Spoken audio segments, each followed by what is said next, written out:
Put on. We are live. Let's go. All right, guys. So today I want to talk to you about the triad of success for sales. And I know it might sound a little like woo-woo, a little personal development wise, but there is a really good reason for what I want to talk to you about. And I just want to see if you fully understand what is required of you in order for you to perform at your highest. Now, typically I do focus on the ladies, and the reason why I want you to have an understanding of this is because as women, we operate a little bit differently than the guys. We just do. You know, you men, you're wired to hunt, you're wired to perform, wired to make it happen. Hold on really fast. Claire, if you have anything going on, can you turn it off, please? I can't hear myself think. And so it's really important that you understand yourself, because a long time ago, like back in the olden buffalo days, and let's say like the men went out and they like hunted like buffalo, and the women, they stayed home and they like gathered berries or whatever they were doing, weaving baskets. Let's say that you had Tom, and Tom was the buffalo hunter. I don't think that would be an appropriate name whatsoever, but just for this story's example, let's say that Tom was out hunting buffalo that morning. Let's say he's with his friend Freddie, and they go and they find these buffalo. They're about to go run towards the buffalo. Tom doesn't stop and look over at Freddie and go, "Oh my God, you should have seen the way Susie looked at me this morning. She has not picked up little Tom Jr. in a week. She doesn't even want to look at me. She hasn't touched me. I think something's wrong. I think that she might be talking to somebody else. I don't think I can hunt buffalo today. I don't think I can do it." That's not what he does, because men are wired to produce. They're wired to hunt. They're wired to get things done, and they're able to leave the emotional thing at the door. I just learned something new recently that I thought was really interesting. Have you ever had a moment where like maybe like your guy did something or something happened, and then you go and you tell him, right? You bring up a situation that happened 2 weeks ago and you're all upset about it, and you're like, "Hey, like I know we already talked about this, but like I need to talk through it again. Like I need to have clarity. We need to talk through this again." And for guys, you know, typically if you go through something with your girl and she brings it back up to you after you've already finished the conversation, you're confused. You're like, "We've already talked about this. Why is she punishing me? Why is she bringing this back up? Why is she wanting to talk about this again?" Well, here's the reason. I'm going to tell you why. Women were more emotional. In fact, let's say we have something that happened that, you know, wasn't so great. If we remember it, we still have the same emotional charge, like it's happening all over again to us. And so if we're wanting to talk about it, it's not because we're wanting to punish you. It's because we don't feel safe. We still feel that emotional charge, even if it happened a month ago, and we want you to hold space for us and want us to feel safe.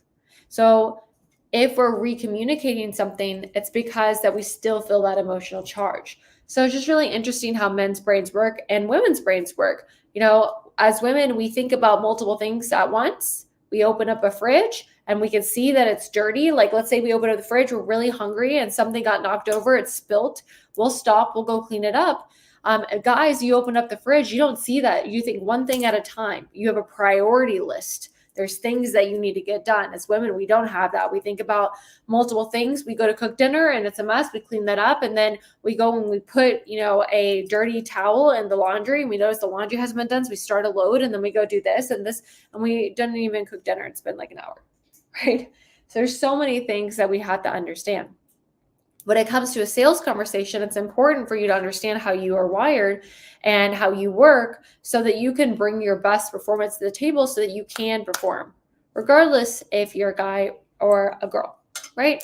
And so the purpose of understanding that, you know, a long time ago, men like would hunt and not think about those things is important here, because with mindset stuff, guys, like you don't need it as much to be able to perform because you're wired to produce, right?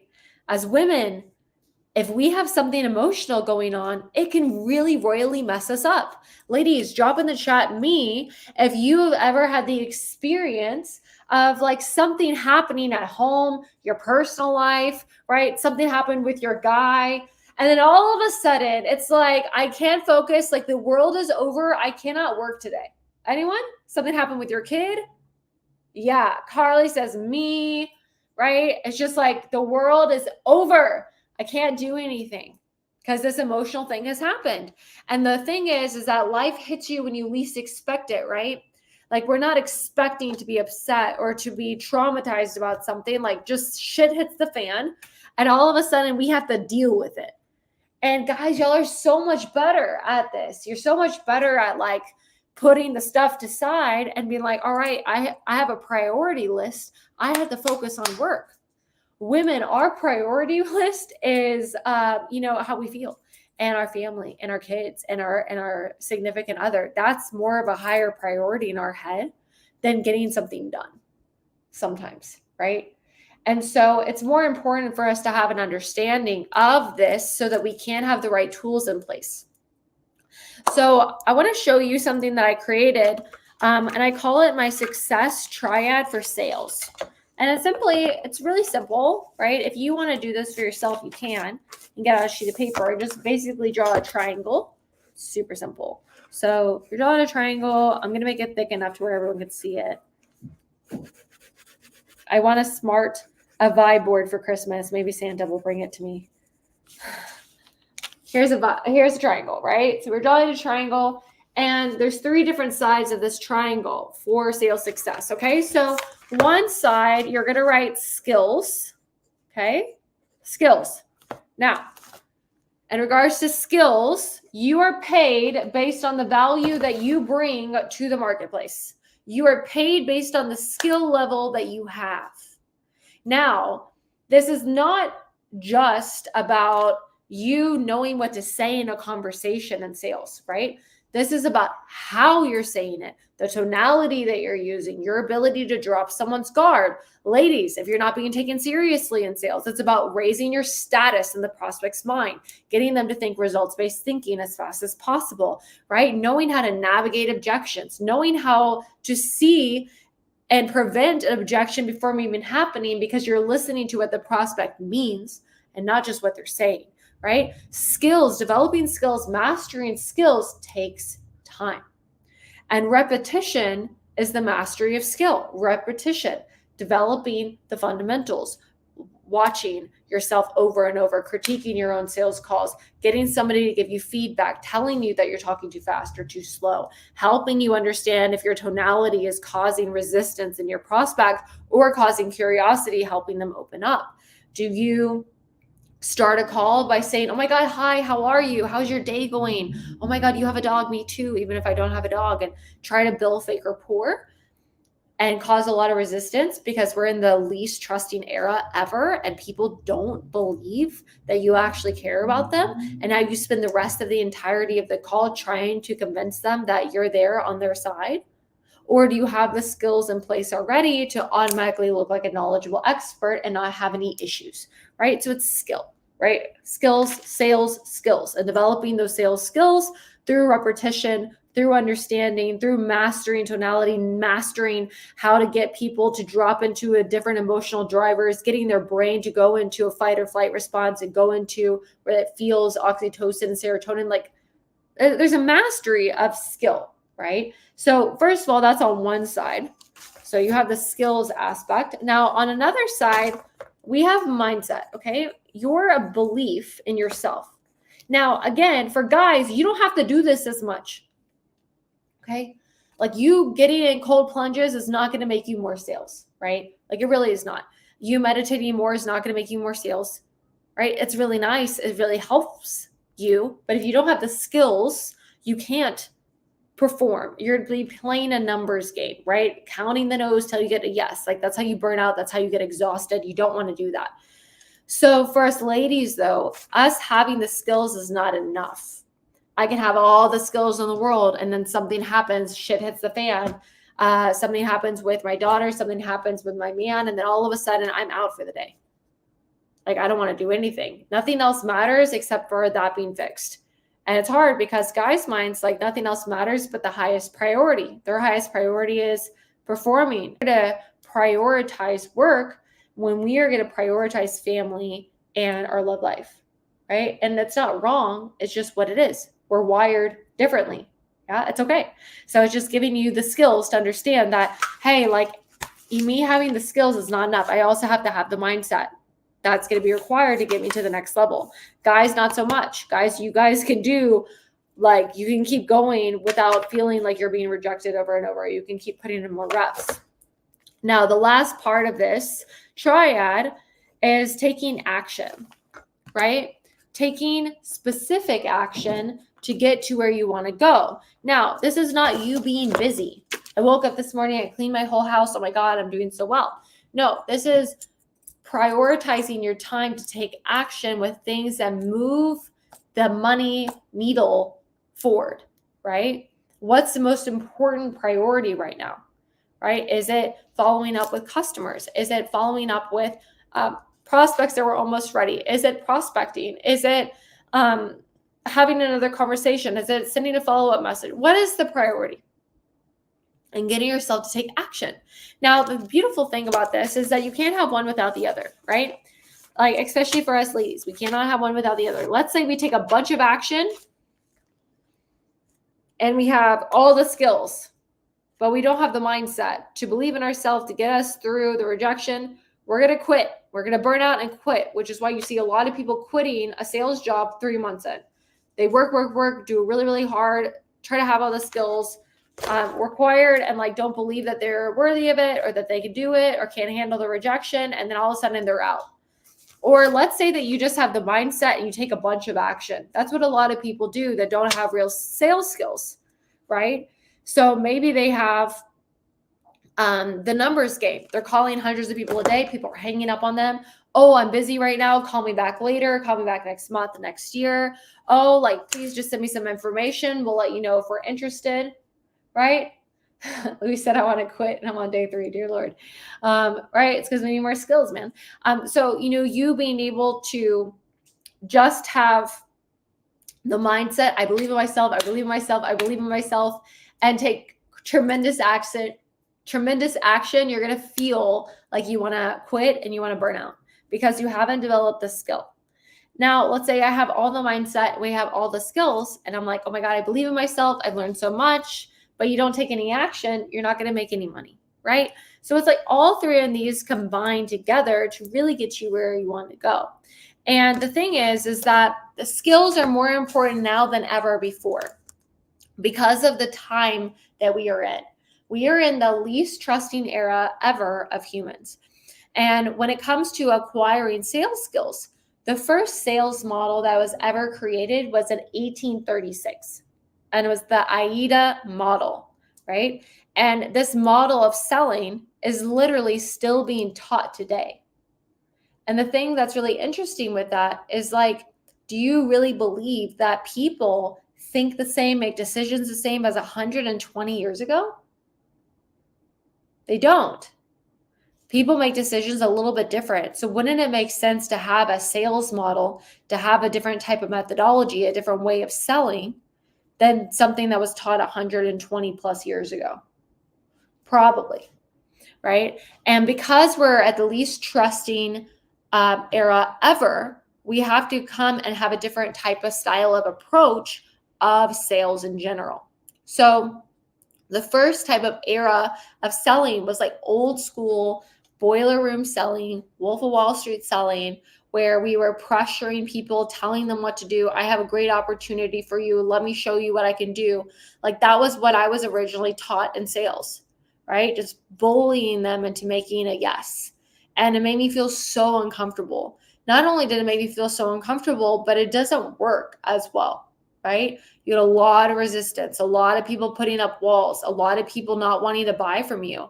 That's when you get objections like, hey, like, I really just need to think this over, need to think this through, or I don't make rash decisions like that. We need to talk to our corporate office and see if we can even do this. Maybe come back next quarter. We'll see if it's in the cards. And people feel like they're just trying to get out of the conversation with you. I don't know if you've ever felt like that. You're having a sales conversation and you feel like this person's trying to escape. They're giving you an excuse or they're trying to get out of there, right? If anyone else has ever felt like that, that's rough.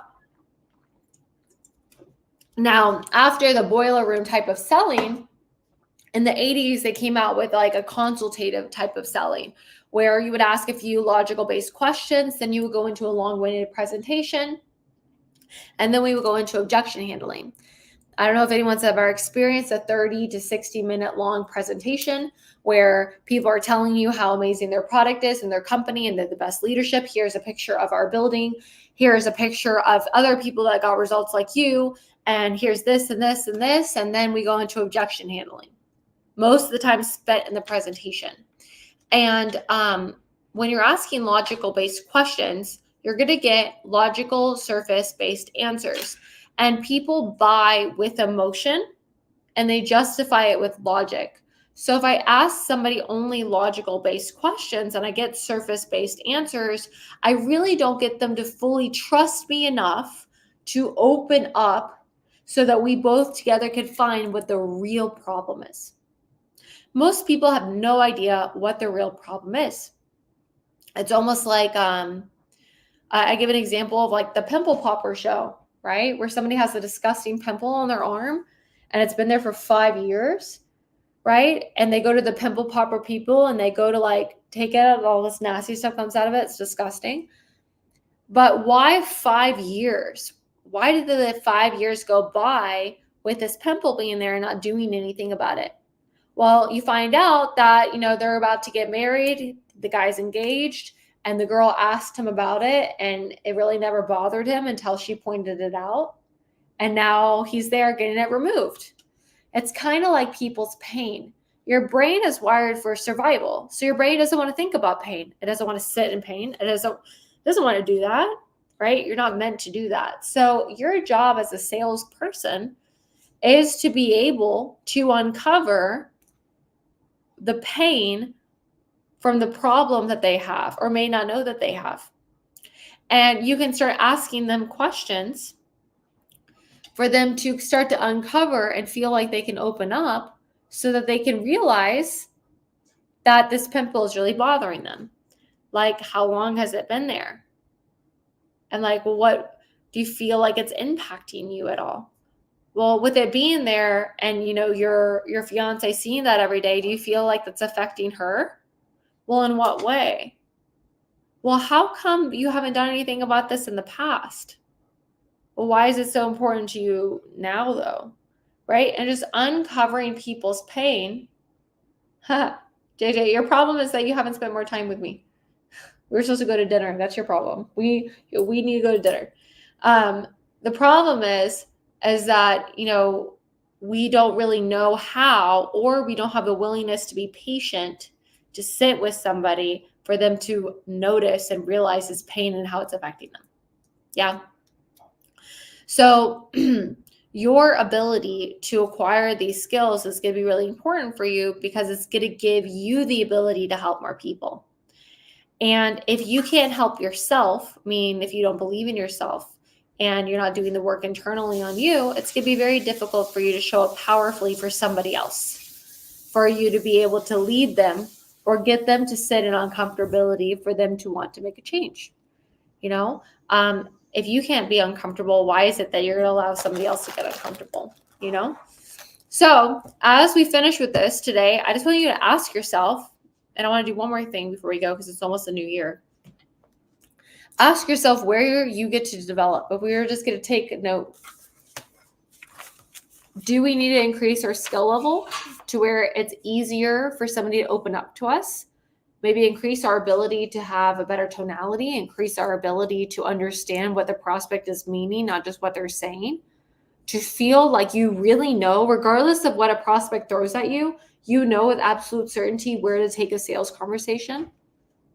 You know how to handle any objection that comes your way. Like, you know what to do. There's no worries. Is it your skill set that you need to develop? Do you need to role play more? Like, what is it? Do you need to call more people? Action. What action do you need to do? Are you doing enough? If you're going to have a jury in front of you that was like, hey, is this person going to be successful?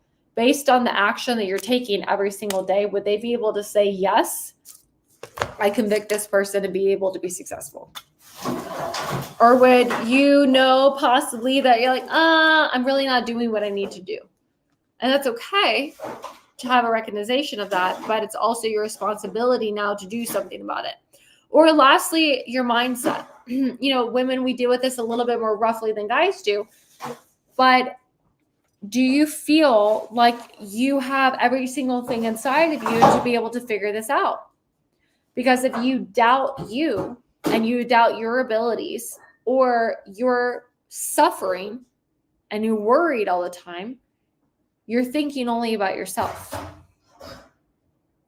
Oh my gosh, it's almost the end of the month. Oh my gosh, I have to have this done, this done, this done. Christmas presents have to get done. This has to get done. Oh my God, how am I going to do this? Oh my gosh, it was stressful. My family this, my family this. And you're like freaking blinded by your own mind spiraling. Who is the main focus of that whole entire internal conversation? It's you, right? And it's very selfish. We get into a selfish suffering state where we're only focusing on what's not working versus like, how far have you come this year? And what can you be grateful for within yourself or proud of yourself for what you have accomplished this year? What was the biggest thing you've overcome? Can you give yourself grace? Can you give yourself appreciation? And can you focus on just helping others or making a difference in someone's life for the next 2 weeks of this year? What would it be like if we didn't think about ourselves and worried so much and actually cared? And having a mindset that if you don't fill up your own cup, it's going to be very difficult for you to be pouring into others. You have to fill up your cup so much that there's an overflow, and that overflow is what you use to pour into other people. This is the season of giving. This is the time that we have to really make a difference in someone's lives, to show up, to make people feel important, make people feel seen, right? When you're with your family, can you just stop and give them your entire presence and make them feel like you care, like they matter, like what they do and who they are makes a difference in your life? And that's what this is all about, because maybe you're trying to learn sales skills so that you can make more money, so you can make a dramatic difference in your family's lives. And yet for some reason we feel soon, sir, we feel like we're so much stuff that's going on that we can't allow ourselves to be present.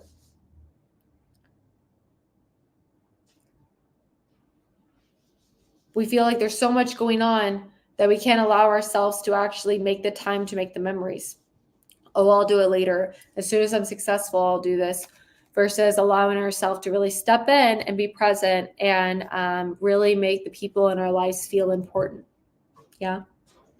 So as we're ending this new year, as we're ending this year and we're going into the next, what are you committed and who are you committed to being in the next 2 weeks? What do you get to clean up? Who are you out of integrity with? Where do you get to show up powerfully? Who do you get to be? What conversations need to be had? Are there people that you need to follow up with?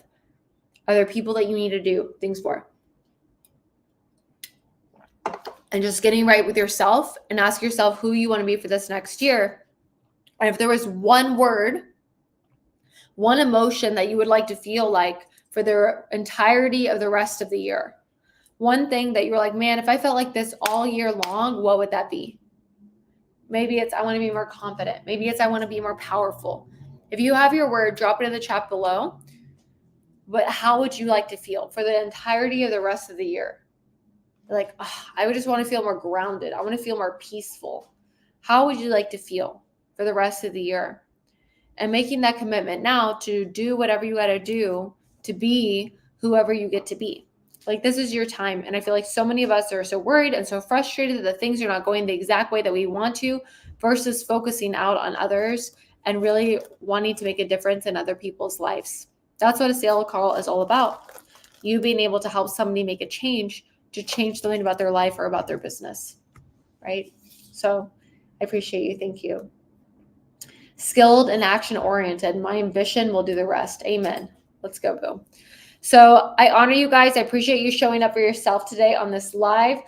If you want an additional training, you just DM me the word skills on Instagram, DM me the word skills, and we'll send you over an additional training just to help you out. But I appreciate you guys. I honor you, and I will see you next week. Merry Christmas. Happy New Year to all of you. You have literally every single thing inside of you to become successful, to make a difference, to accomplish everything you want to accomplish. It's your willingness to show up and believe in yourself and take committed action, even though it's uncomfortable, to make it happen. Lastly, if you would like a call with me or my team, or you need help sales wise, just DM me privately. Happy to support you, see what's going on, see if we can help. Other than that, have an amazing Christmas. We'll see you very soon. Bye, ladies. Bye, guys. Bye, everyone.